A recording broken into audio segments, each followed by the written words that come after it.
Pertama, doa bisa jadi lebih kuat daripada musibah.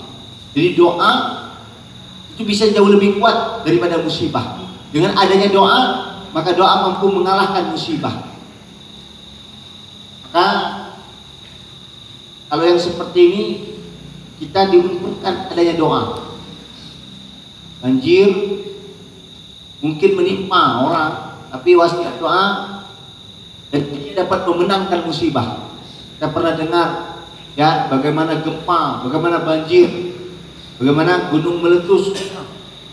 Orang semua musibah, orang semua kena bencana. Tapi ada satu rumah, ada satu masjid, ada satu tempat yang tidak kena. Boleh jadi doa itu menang, mengalahkan musibah yang ada. Kondisi ini doa menang atas musibah yang datang. Ada juga di masa doa lebih lemah daripada musibah.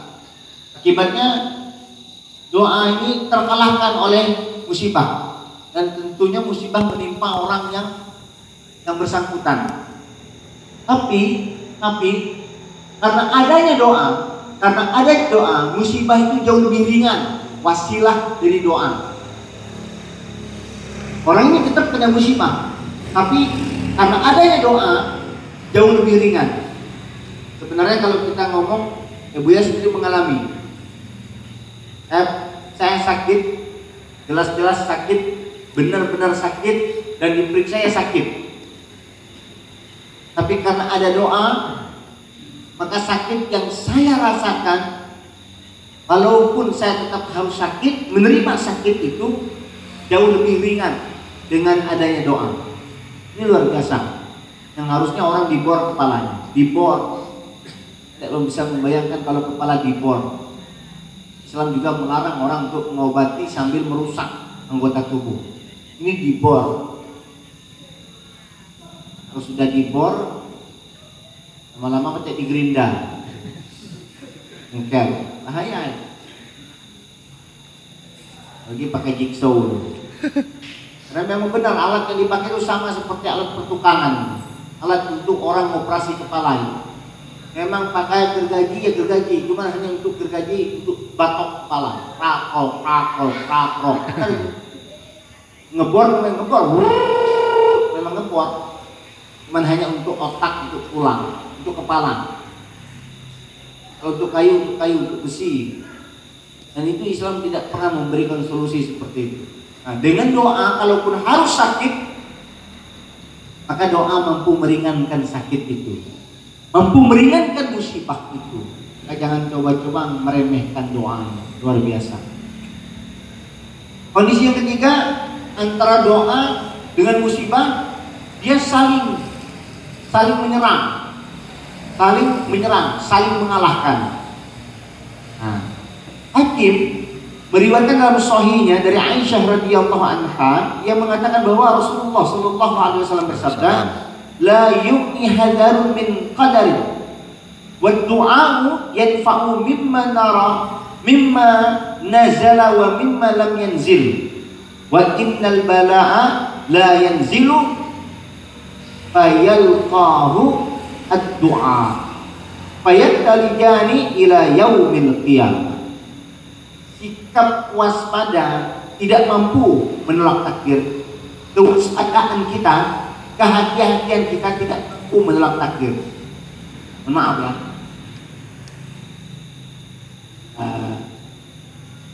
Naik perahu, pakai pelampung, itu tidak bisa menolak takdir. Kalau Allah menakdirkan kita mati, walaupun kita pakai pelampung ya mati.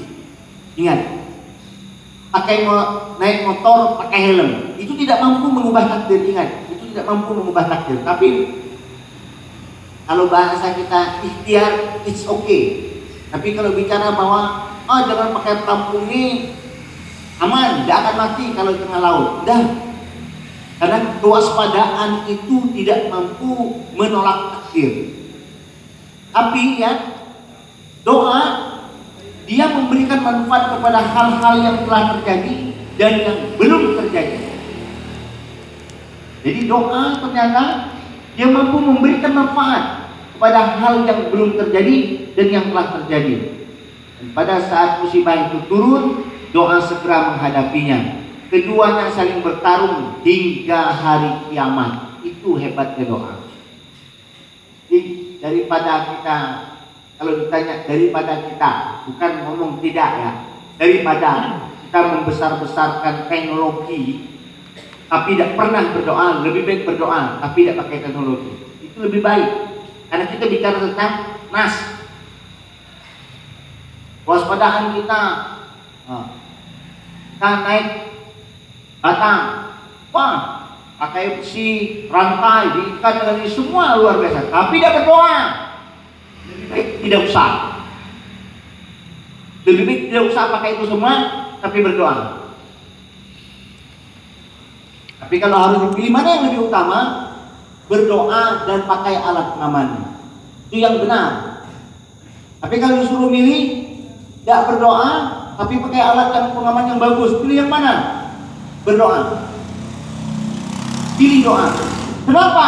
Karena saat orang berdoa, dia melibatkan Allah dalam hidupnya. Sementara seorang hamba yang membutuhkan Rabb-nya, yang membutuhkan Tuhannya, menandakan bahwa dia membutuhkan Allah. Orang yang tidak butuh Allah, mana mungkin Allah akan tolong. Sombong dia. Maka orang yang tidak berdoa, Allah nyatakan dia sombong. Sombong. Tidak pernah minta sama Allah, tidak pernah mohon sama Allah, tidak pernah ngarep sama Allah, tidak pernah ngadu sama Allah, bahkan tidak pernah ngeluh sama Allah. Justru ngadu, ngeluh, minta sama manusia. Apa yang dia dapat? Apa dia dapat dari keluhannya? Kita ngeluh sama bos kita, bejiknya kita. Pas berat bos ini, kalau dia ngomong pecat, pecat. Apalagi keluh depan bini. Zaman sekarang susah nyari duit. Tapi bininya diulang sekali lagi ngomong macam ini. Cari orang laki lain. Balasnya, aku cari orang bini lain. Cari-cari. Bayangkan orang kalau ngeluh sama manusia aja, manusia suka. Tapi ngeluh sama Allah, Allah suka. Itu bedanya. Sama seperti sifat rasa takut. Kalau rasa takut kita sama manusia, kita lari dari manusia itu, jauh kita, tidak berani mendekat dari manusia itu. Tapi kalau takut kita sama Allah, justru kita mendekat kepada Allah. Sama, ngeluh kepada manusia, manusia tidak suka. Kita aja anak kita banyak ngeluh, kita tidak senang. Istri kita ngeluh, kita tidak senang. Kawan kita ngeluh, kita tidak senang. Tapi kalau kita ngeluh di hadapan Allah, Allah suka. Jadi kalau kita pengen disukai ngeluhnya, ngeluh di depan Allah. Jangan salah, ngeluh di depan manusia justru sudah dapat solusi. Tapi kalau ngeluh di depan Allah, Allah yang punya langit dan bumi, Allah yang menguasainya. Mulai hari ini tolong please jangan coba-coba banyak ngeluh di hadapan manusia. Anda nyesel, tidak akan pernah memberikan solusi. Salah ngeluh, tidak ketemu solusi. Apalagi dalam kondisi kekinian, kondisi sekarang ini, sudah sistemnya bobrok, masalahnya banyak, lalu salah ngeluh,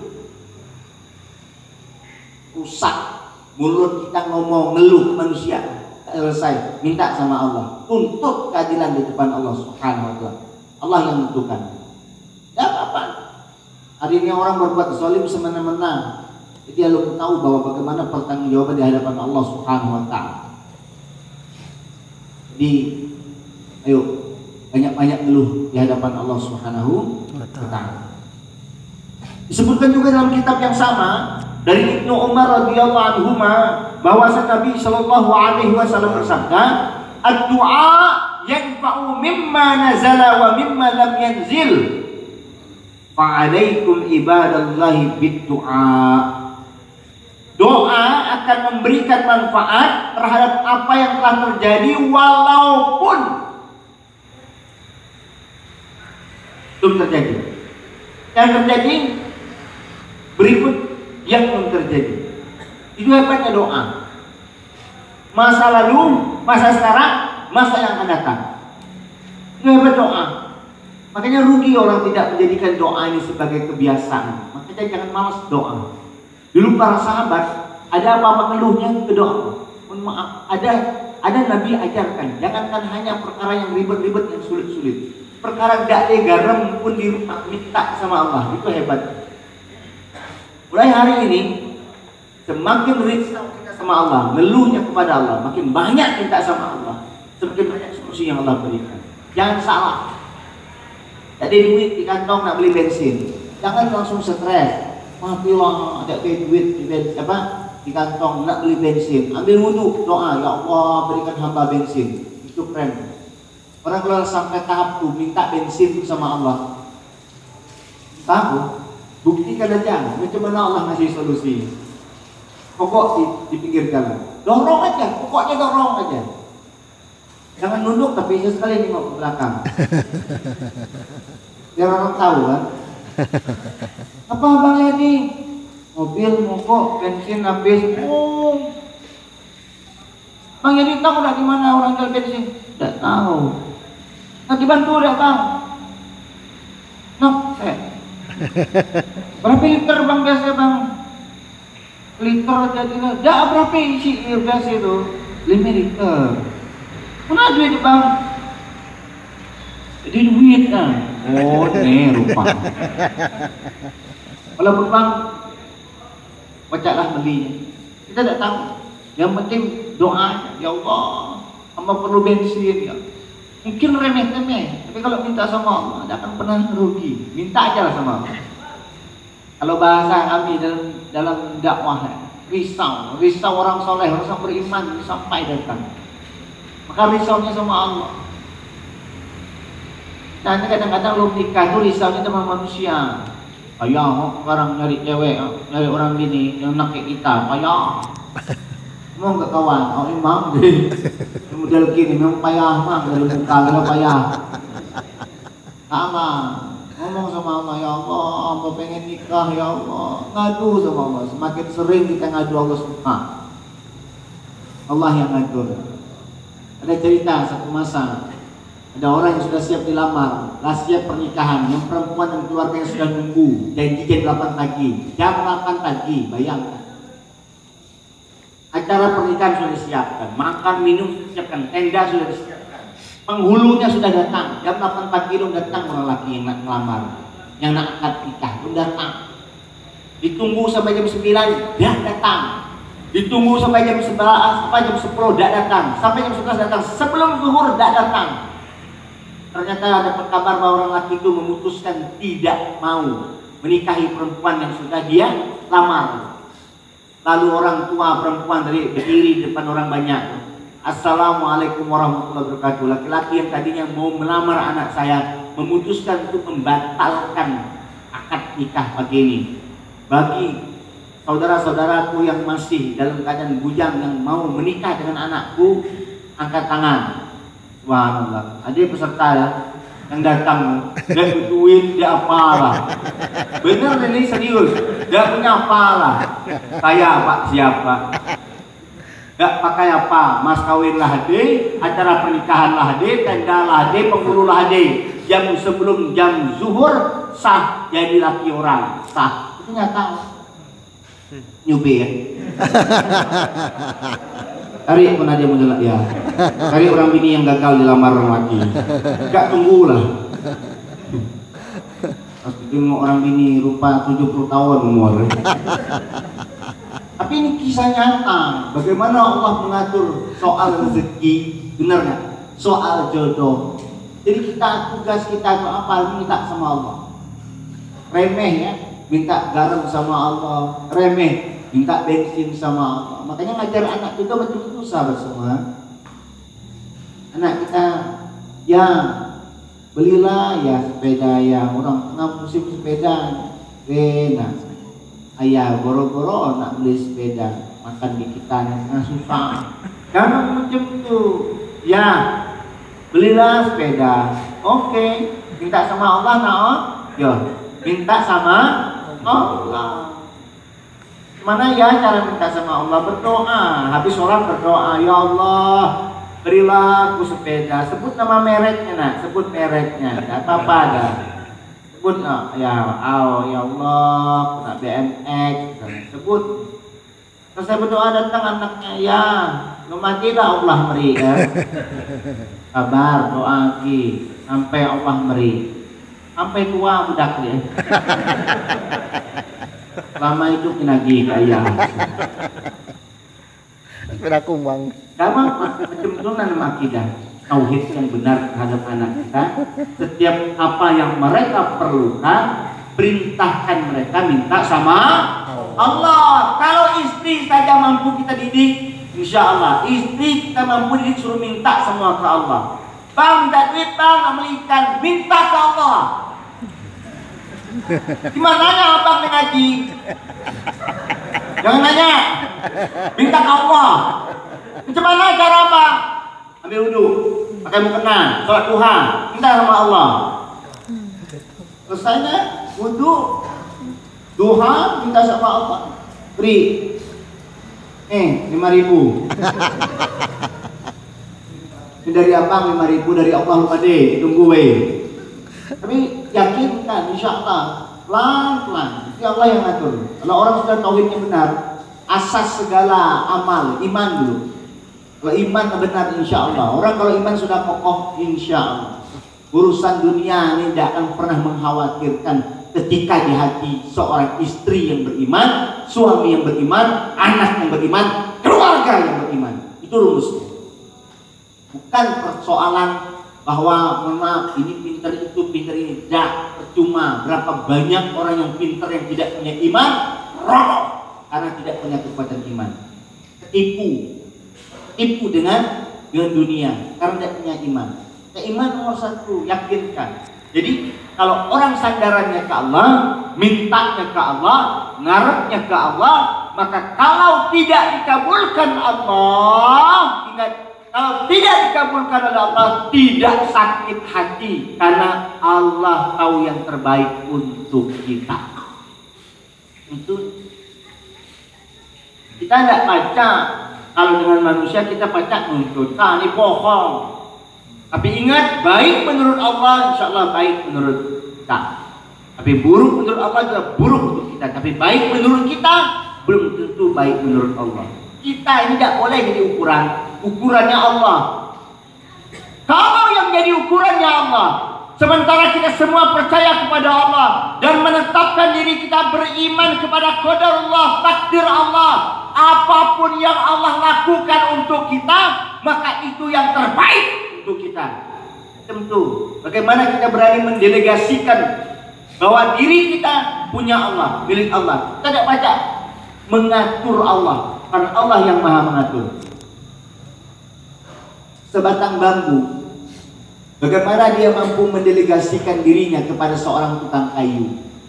Ya sudah, jangan protes. Ditebang sama tukang kayu, ditebang.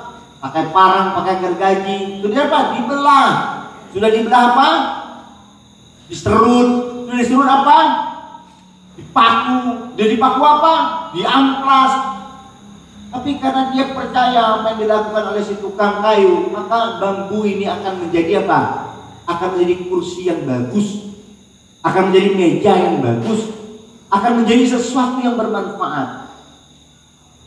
Ini bicara tentang makhluk loh. Masa kita tidak percaya sama Allah memperlakukan kita? Allah punya kita, Allah yang ngatur kita, Allah yang menciptakan kita, Allah yang menghidupkan kita, Allah yang mematikan kita. Sementara kita tidak pernah percaya seutuhnya ketetapan Allah terhadap diri kita. Apa aku jadi PHK? Apa aku di PHK? Kalau Allah menetapkan kita di PHK, dipensiunkan, atau dikeluarkan dari pekerjaan kita, punya sifat husnuzon, prasangka sama Allah. Karena boleh jadi Allah pengen berikan yang terbaik untuk kita, yang kita belum sampai pemikirannya, sampai keyakinannya. Ambil itu. Tidak pernah tahu bagaimana Allah mengaturnya. Saya punya guru, ustaz saya 13 kali ditolak perempuan, 13 kali. Hadis 13 orang bini nolaknya. Nyais duwe, ganteng, pinter, soleh, ditolak orang bini 13. Sikak baru sikok nak minum racun. Apanya jangkil lemas hidup kini, tulak kurang mini mak. Yang katanya hidung merengek. Apa? Harus sikok orang mini nolak. Tolak orang bini satu itu tandanya Allah mengganti yang lebih baik. Ditolak dua orang bini yang tidak benar untuk kita diganti Allah. Terus sampai seterusnya, semakin sering ditolak, tandanya semakin Allah mempertemukan kita dengan yang terbaik versi Allah. Kalau yang dicari orang soleh, kalau yang dicari orang solehah, insya Allah. Jadi membuat kita gelisah. Sama pekerja, lamar di sana diterima, lamar di situ tidak diterima. Mungkin Allah nyuruh kita kerja sendiri. Saya memotivasi teman-teman semua yang masih bekerja dengan orang lain. No problem, it's okay, tidak masalah. Tapi kalau Anda pengen mengubahnya, pengen jadi lebih baik, ada 3 pekerjaan berdasarkan urutan yang menurut para fuqaha. Mana yang lebih baik?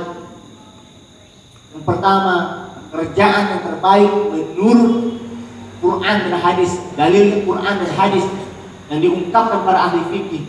Apa? Mereka yang bercocok tanam, berkebun, tani, itu level pertama paling baik. Dari segi ketenangan paling tenang, dari segi keberkahan luas keberkahannya.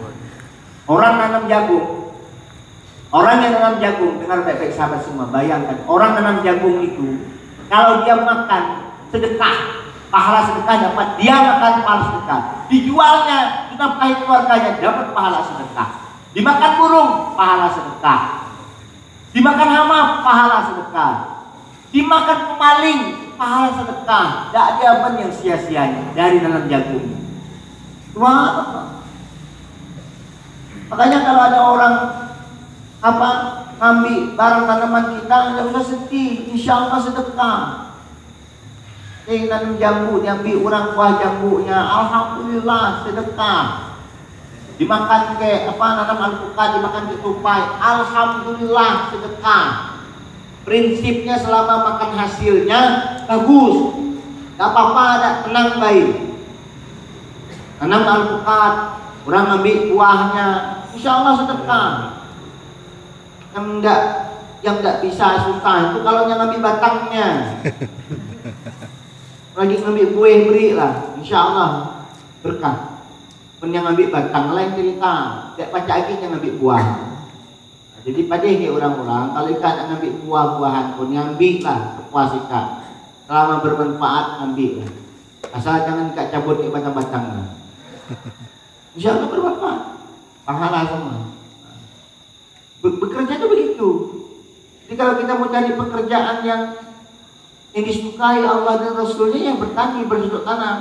Jadi jangan ngotot harus jadi pegawai, jangan ngotot harus kerja di kantoran. Ingat, jangan ngotot.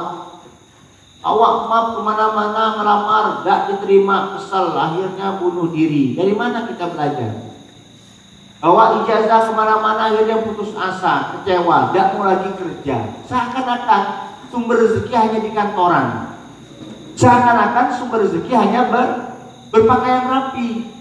Jangan anggap remeh.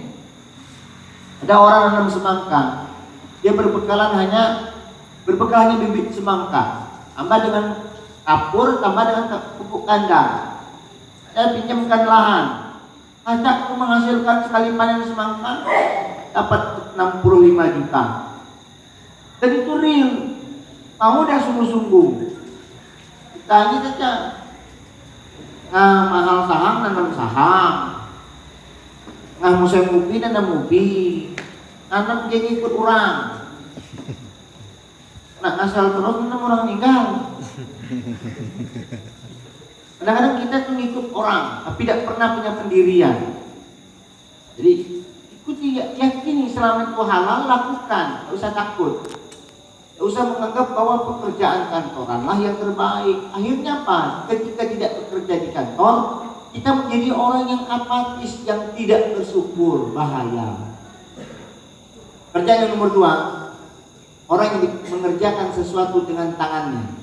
Tukang pandai besi, tukang montir motor, tukang bangunan, itu Itu nomor 2 level. Jadi jangan tukang gali sumur, tukang gunting rambut, yang menggunakan tenaganya, tangannya, keahliannya, itu insya Allah levelnya level 2 kebermanfaatannya. Tukang reparasi apa, alat-alat apalah, pasang listrik, pasang air, apa semua itu orang-orangnya masya Allah. Itu pekerjaan yang disukai, yang diberkahi. Baru yang ketiga adalah berdagang. Berdagang itu nomor 3. Dulu saya kira bahwa berdagang nomor 1, serius. Karena di masa Nabi SAW dan para sahabat, pekerjaan yang paling ramai digeluti itu berdagang. Saya mengira berdagang itu nomor 1 keberkahan. Salah. Ternyata nomor 1 bertani, bercocok tanam, beternak masuk dalamnya. Baru yang ahli membuat, yang sifatnya dikerjakan dengan tangannya. Lalu yang ketiga berdagang. Dagang ini kalau hati-hati bisa mengantarkan kita ke neraka. Alhamdulillah, tapi berdagang masuk level 3. Yang lainnya tidak masuk level. Jadi tenang aja. Jadi hari ini yang kantoran jangan bangga juga. Kerja di kantoran pakai dasi. Ingat, harus ada dagangnya, harus ada ahlinya, harus ada cocok tanamnya. Itu rumusnya.